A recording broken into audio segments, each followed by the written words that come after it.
Hey everyone, आज हम करेंगे यूरेका प्लस क्लास 4 की ईवीएस की बुक का chapter number 7 matter and it's 3 state.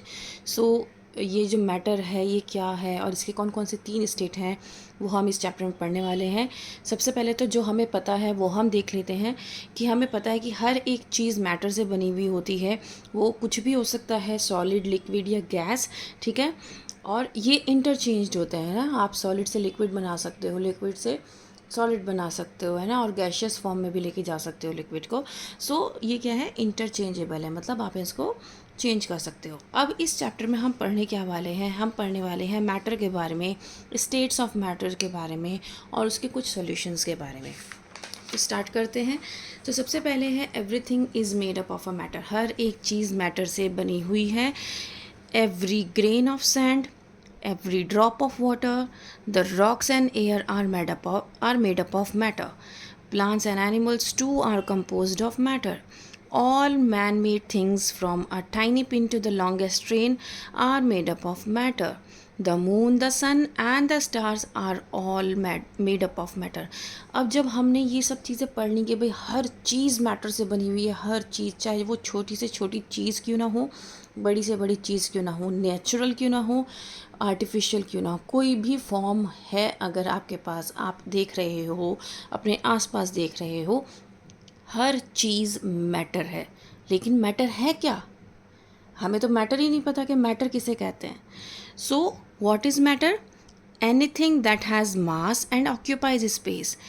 हर वो चीज़ जिसमें मास होता है और वो कोई स्पेस को ऑक्यूपाई करता है, वो क्या कहलाता है? मैटर कहलाता है। सपोज़ करिए आपके सामने बुक रखी है, इसने एक स्पेस कवर की हुई है जितना इसका साइज़ है, ठीक है। इसके अंदर एक मास भी, एक वेट भी है, right. So that is also a matter. Matter में वॉल्यूम भी होता है, ठीक है।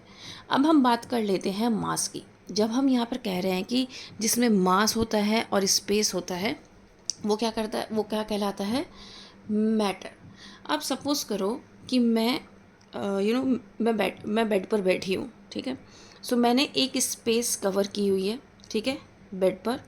तो वो क्या है, वो भी क्या कहलाया जाएगा? मैटर कहलाया जाएगा, ठीक है। जितना एरिया मैं कवर कर रही हूँ वो क्या कहलाया जाएगा?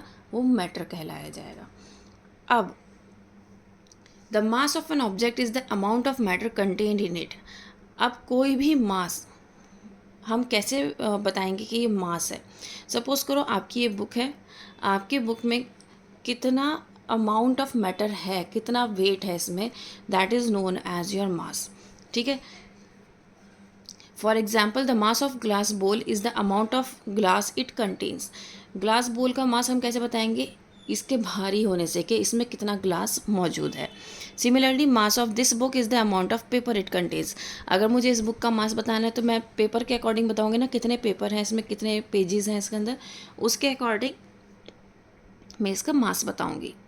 मास can be measured using a beam balance. Mass is measured in kilograms. Kilogram is the unit for measuring mass. A small mass amount of mass is measured in grams and milligrams. तो आपको पता होना चाहिए कि beam balance का use करके हम मास को मेजर कर सकते हैं। आप अगर अपना वेट चेक करते हो तो वो केजीज़ में आता है ना, तो वो क्या है? आपका मास है। लेकिन ग्राम्स में भी और मिलीग्राम्स में भी हम वेट करते हैं, है ना, जब हमें किसी छोटी वैल्यू को वेट करना होता है। What is volume? वॉल्यूम क्या है? Volume of an object is the space occupied by it. किसी भी ऑब्जेक्ट का वॉल्यूम क्या कहलाता है? उसने कितना स्पेस ऑक्यूपाई किया है।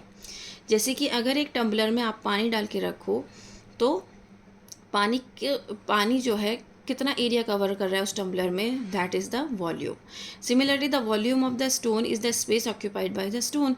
तो यहाँ पर स्टोन रखा हुआ है तो इसका जितना स्पेस इसने लिया है दैट इज़ द वॉल्यूम, ठीक है। ये एक्टिविटी है, तो एक्टिविटी ना पढ़ के मैं आपको डायरेक्ट ये समझा रही हूँ। 3 स्टेट्स ऑफ मैटर, हमारी 3 स्टेट होती हैं, सॉलिड, लिक्विड एंड गैस, ठीक है। ये हमारी 3 स्टेट्स ऑफ मैटर कहलाती हैं। In nature water exist in all the 3 states. Nature में पानी तीनों ही फॉर्म में मौजूद रहता है। आपने देखा होगा ग्लेशियर्स की फॉर्म में, जो कि बर्फ़ की फॉर्म में है, पानी की फॉर्म में समंदर आप देख सकते हैं। देन वाटर वेपर की फॉर्म में कैसे जब धूप पड़ती है पानी के ऊपर तो क्या होता है, वो वाटर इवेपोरेट होता है, तो that is also the water vapour form. So ice is the solid state of water. Mountain peaks are covered with ice. Oceans, rivers, ponds and wells have water in the liquid state, जो कि मैंने आपको अभी बताया.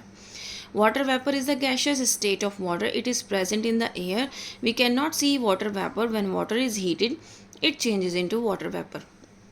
अब वो water कैसे heat हो रहा है आपके एनवायरनमेंट में, अब यहाँ पे उन्होंने कहा है कि एयर में वाटर वेपर प्रेजेंट है तो आपको दिखाई नहीं देते हैं, राइट। लेकिन वो वाटर वेपर कैसे प्रेजेंट हुए, जो कि मैंने आपको बताया है कि जब सनलाइट पानी पर पड़ती है, कौन से पानी पर, ओशियंस, रिवर्स, पॉन्ड्स, वेल्स, ठीक है, इस पर जब धूप पड़ती है तो पानी जो है वो इवेपोरेट होना स्टार्ट हो जाता है। वही पानी वाटर वेपर की फॉर्म में आपके एनवायरनमेंट में आपके चारों तरफ रहता है। वही चीज़ इन्होंने यहाँ पर बताई है, ठीक है। और जब वो हीटअप हो रहा है, हीटअप किससे हो रहा है, सनलाइट से हो रहा है, और ये वाटर वेपर में चेंज हो रहा है। Now solids. A stone is a solid object. It has a definite shape, a definite volume, and a definite mass. You may lift the stone and place it anywhere you like. Its shape will not change and it will always occupy the same amount of space. अब हम solids की अगर बात करें, आप यहाँ पर solids के ना बहुत सारे एग्जाम्पल्स देख सकते हो। ये सारे सॉलिड्स हैं, इनका जो शेप है ना हर बार चेंज नहीं होगा कि आपने यहाँ से उठा के कहीं और रखा तो उसका शेप चेंज हो जाएगा। इसकी एक डेफिनेट शेप, साइज़, वॉल्यूम, मास सब एक डेफिनेट होता है। आप एक जगह से दूसरी जगह उठा कर रखोगे तो भी वो उतना ही स्पेस कवर करेगा, ठीक है। Objects made up of wood, metal, stone, clay, paper, cotton and plastics are solid at room temperature. ये सारे क्या हैं, सॉलिड कहलाते हैं। नाउ प्रॉपर्टीज़ पढ़ लेते हैं सॉलिड की। एक तो इनकी definite shape, definite volume, definite मास होता है, इसीलिए ये आप कहीं भी रख सकते हो। नाउ लिक्विड्स की अगर हम बात करें, वाटर, ऑयल, मिल्क, ये क्या है, लिक्विड है, लेकिन इनकी डेफिनेट शेप नहीं होती है। तो यहाँ पे पूछा गया है क्या इनकी भी डेफिनेट शेप होती है जैसे स्टोन की, वुड की होती है, तो इसका आंसर है नहीं, क्योंकि इसकी कोई डेफिनेट शेप नहीं होती है। जिस कंटेनर में आप इसको डालोगे पानी को, वो उसी की शेप ले लेता है। सपोज़ करो आपने एक गिलास में पानी लिया तो उस गिलास की जो शेप है वो ले लेगा लिक्विड पानी, ठीक है। इसी तरीके से आपके घर में ऑयल कंटेनर्स होते हैं, जब मम्मा घर में ऑयल यूज़ करते हैं कुक करने के लिए, तो उसमें जब मम्मा ऑयल डालती हैं तो वो उसकी शेप ले लेता है। पहले वो एक पैकेट में था, उसको मम्मा ने उसमें पोर आउट कर लिया तो क्या हुआ, वो कंटेनर की शेप में आ गया। तो इस तरीके से जिस भी कंटेनर में आप उस लिक्विड को डालते हो तो वो उसी की शेप ले लेता है, ठीक है। अगर आप कोई भी, सपोज़ करो आपने 2 गिलास में पानी लिया, एक था आपका कांच का गिलास, ठीक है, और एक था आपका स्टील का गिलास। अब स्टील के गिलास में आपने पानी भरा, ठीक है। अब उस गिलास से अगर आप कांच के गिलास में पानी को पलटोगे तो क्या उसका वॉल्यूम चेंज हो जाएगा? बिल्कुल नहीं होगा। वॉल्यूम का मतलब पानी की क्वांटिटी कम या ज़्यादा हो जाएगी? बिल्कुल नहीं होगी, वो सेम रहेगी। For example, a litre of milk whether it is filled in a sachet और a glass tumbler remains 1 litre. अब 1 लीटर दूध को चाहे आप एक पैकेट में रखो या फिर आप भगोने में पलट दो, है ना, पतीले में पलट दो, तो क्या वो चेंज हो जाएगा? नहीं चेंज होगा, वो 1 लीटर ही रहेगा, ठीक है, क्योंकि इसका भी डेफिनेट मास होता है। इसलिए प्रॉपर्टीज़ क्या हैं लिक्विड्स की, इसकी डेफिनेट शेप नहीं होती है, लेकिन इसकी वॉल्यूम और मास डेफिनेट होता है, जो कि हमने अभी एग्जांपल दिया 1 लीटर मिल्क का। हमेशा पानी जो है या लिक्विड जो है हायर लेवल से लोअर लेवल की तरफ ही गिरेगा। अगर आप झरने को देखो तो झरना जो है वो ऊपर से नीचे की तरफ गिरता है। कभी भी आपने देखा है झरने को नीचे से ऊपर की तरफ जाते हुए? नहीं ना। तो हमेशा हायर लेवल से लोअर लेवल की तरफ ही वाटर फ्लो करता है। गैशियस फॉर्म क्या है? लाइटेस्ट स्टेट्स ऑफ मैटर है। लाइटेस्ट स्टेट ऑफ मैटर कैसे कह रहे हैं? अगर आप देखो, सपोज़ करो आपकी मम्मी किचन में खाना बना रही हैं और गलती से आपका छोटा बच्चा जो भाई है आपका वो घर में है और वो मम्मा को परेशान करने लग गया। मम्मा ने गलती से क्या किया, दूसरा गैस मम्मा को जलाना था लेकिन मम्मा जला नहीं पाई और उसका नॉब खुला छोड़ दिया, ठीक है। तो ऐसे में क्या हुआ, उसकी जो स्मेल है ना वो बहुत जल्दी घर के अंदर फैल जाएगी और मम्मा को पता चल जाएगा कि गैस की नॉब खुली रह गई है, गैस लीकेज हो रहा है, और वो जाके उसको बंद कर देंगी। सो इसीलिए कहा है कि जो गैशियस फॉर्म है वो लाइटेस्ट फॉर्म है, क्योंकि ये बहुत जल्दी स्प्रेड होती है, ठीक है। गैस के पास भी डेफिनेट मास होता है, लेकिन इसकी कोई डेफिनेट वॉल्यूम और शेप नहीं होती, क्योंकि ये पूरे जितना भी अवेलेबल स्पेस होता है उसमें बहुत जल्दी स्प्रेड आउट हो जाती है, इसीलिए इसके पास कोई डेफिनेट वॉल्यूम नहीं होता. If a gas which is filled in a small bottle is transferred into a large bottle and its mouth closed, the gas spreads in the large bottle and occupies the entire space inside it. अब हमने liquid की form का पढ़ा था कि liquid की form में अगर 1 लीटर मिल्क आपका एक सैशे में है, उसको आप पतीले में पलटोगे तो भी 1 लीटर ही रहेगा, हमने ये पढ़ा था. यहाँ पर क्या है, अगर आप एक छोटे आपने बॉटल में गैस फिल की हुई है, उसको आप बड़े बॉटल में गैस को ट्रांसफ़र कर रहे हो और उसका माउथ बंद कर देते हो, तो क्या होगा, ये जितना भी स्पेस इसमें है बड़ी बॉटल में, वो पूरी उस स्पेस को कवर कर लेगा. तो इसीलिए हमने कहा है कि इसकी कोई भी डेफिनेट वॉल्यूम और शेप नहीं होती, किसकी, गैस की. ठीक है, और इसीलिए ये पूरा एंटायर स्पेस जो है इस बॉटल का कवर कर लेगा, तो इसका वॉल्यूम जो है वो चेंज हो जाएगा. If a gas is allowed to spread in an open space, it mixes with the air, thus a gas does not have a definite volume और शेप. अगर ओपन एयर में आप, जैसे मैंने आपको अभी घर के गैस के सिलेंडर का आपको एग्जाम्पल दिया, तो वो एयर में मिक्स हो गई, इसकी वजह से वो मम्मा को पता चल गया कि गैस की नॉब खुली रह गई और उन्होंने वो जाकर बंद कर दिया. प्रॉपर्टीज़ क्या होती हैं गैस की, देखो जब आप मैटर पढ़ रहे हो ना, तो प्रॉपर्टीज़ बहुत इंपॉर्टेंट है सॉलिड, लिक्विड और गैस की, तो वो आपको याद होनी बहुत ज़रूरी है. It does not have a definite shape, इसकी कोई डेफिनेट शेप नहीं होती, कोई डेफिनेट वॉल्यूम नहीं होती. ये जितना भी स्पेस इसको मिलता है ये इसको पूरे को कवर कर लेता है, लेकिन इसका एक डेफिनेट मास ज़रूर होता है. आपने देखा होगा, मास मतलब वेट. आपने देखा होगा जब घर में सिलेंडर आता है तो मम्मा उसको वेट ज़रूर कराती होंगी कि कितने केजी का सिलेंडर है ना, तो दैट मीन्स उसका मास होता है. States of matter can change, states of matter आप चेंज कर सकते हो. कैसे चेंज कर सकते हो, सॉलिड से लिक्विड, लिक्विड से गैस और गैस से फिर से लिक्विड में चेंज हो सकता है. हीट की वजह से क्या होगा, जब आप किसी भी स्टेट ऑफ मैटर को हीट करोगे तो सॉलिड से लिक्विड और लिक्विड से गैस में बन जाएगा. सॉलिड को जब आप हीट करोगे, बर्फ़ के टुकड़े को जब आप हीट करोगे तो वो लिक्विड बनेगा, और जब लिक्विड को आप बहुत ज़्यादा हीट करोगे तो वाटर वेपर की फॉर्म में आकर क्या बन जाएगा, गैशियस फॉर्म में आ जाएगा.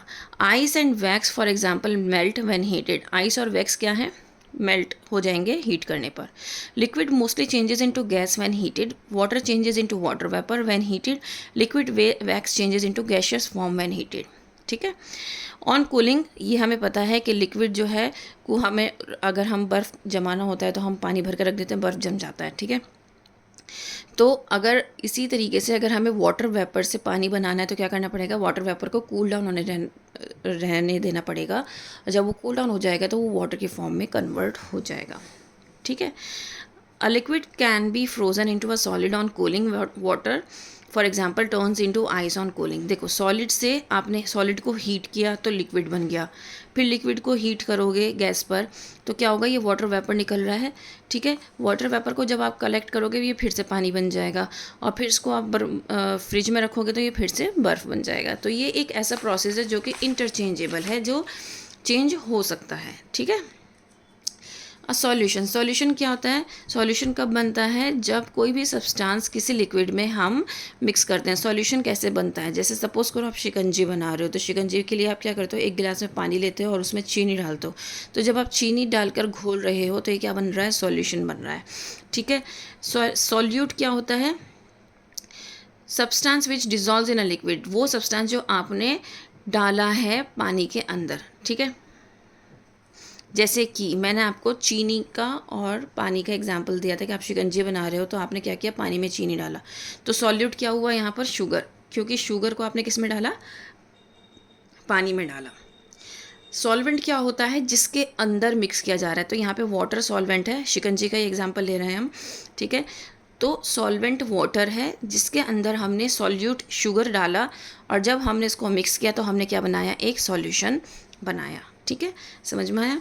When sugar is added to watermelon juice, a solution of sugar and watermelon juice is formed. In this case, sugar is the solute and watermelon juice is the solvent. अब समझ में आ गया अच्छे से, क्योंकि यही चीज़ मैंने आपको बहुत अच्छे से समझाई है.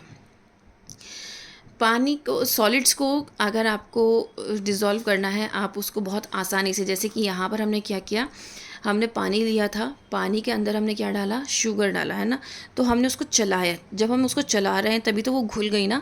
एक प्रोसेस और होता है, आपने देखा होगा चीनी जो है, जब अपनी चाय लेते हैं तो चाय में हम चीनी डालते हैं, तो गर्म चाय में जब चीनी डालते हैं तो बहुत जल्दी घुलती है।